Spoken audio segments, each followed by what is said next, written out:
Hello friends, in this video we will take up a question from the CBSE Physics paper for the year 2018. This is question number 15, part B of the paper, whose link I have provided in the description of this video. Now the question says that there is an equilateral triangular prism and a ray of light falls normally on the face AB.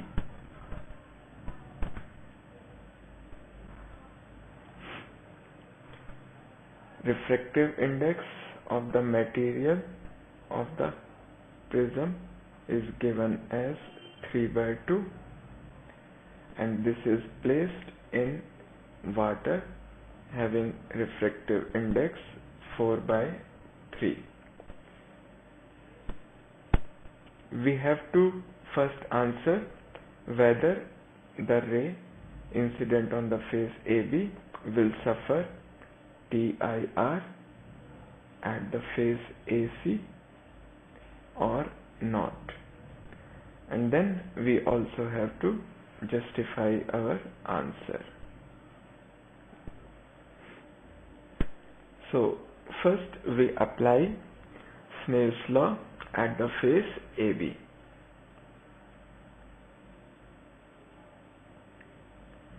Now at the face AB, since the ray is incident normally, hence it will pass undeviated, because angle of incidence is 0, so will be the angle of refraction.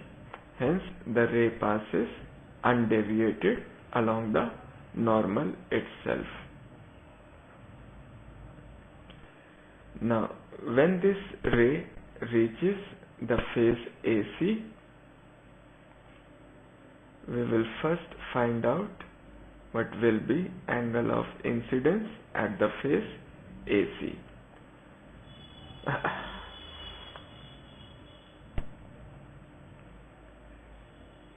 Let us say MN represents normal at the face AC, then this angle is 90 degrees.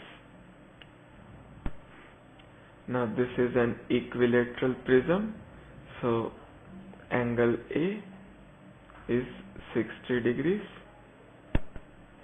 hence this angle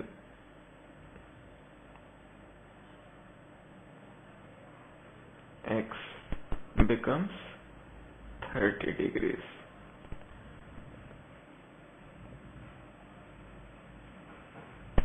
Using the angle sum property in triangle APM.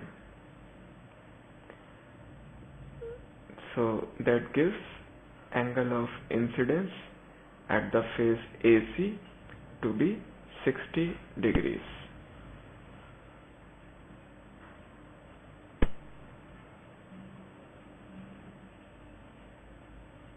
At the face AC.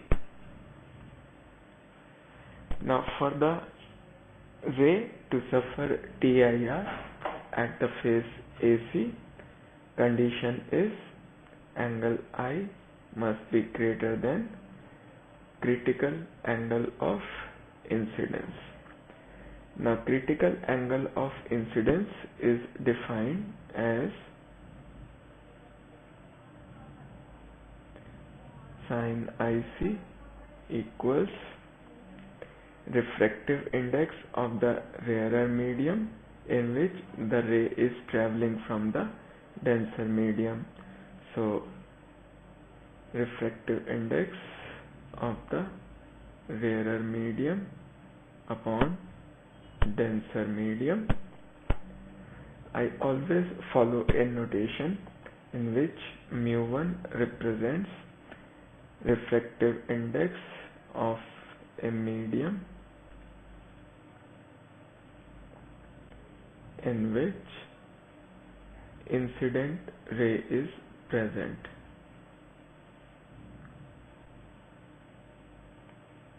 While mu2 represents refractive index of medium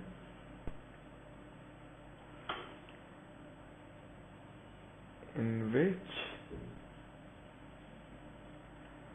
a refracted ray travels.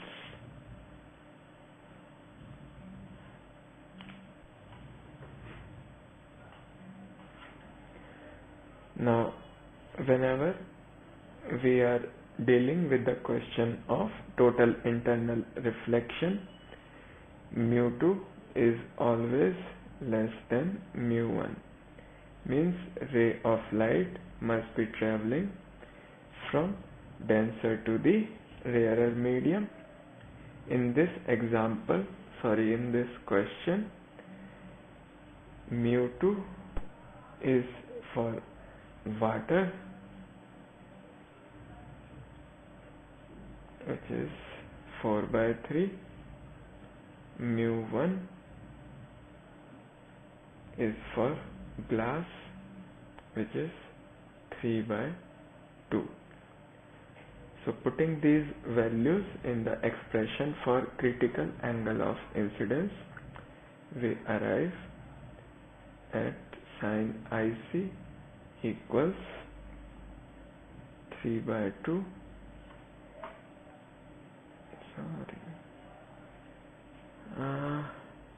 4/3 divided by 3/2, which makes it 8/9.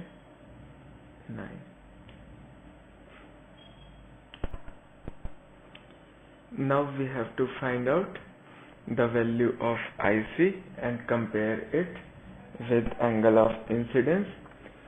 Finding out value of IC will be a tough job. In fact, we do not have any ready-made answers for that. So instead of finding out IC, we will rather find out sin of I, and then we will compare sin I with sin IC. So sin of angle of incidence is sin 60, which is √3/2, which comes out to be 0.866 approximately, and 8/9, how much this is? Let's check.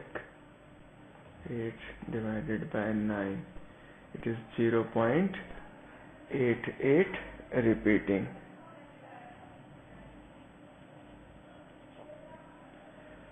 So sin of angle of incidence comes out to be less than sin of critical angle of incidence, which indicates that angle of incidence is less than the critical angle. Hence, TIR will not take place at the face AC.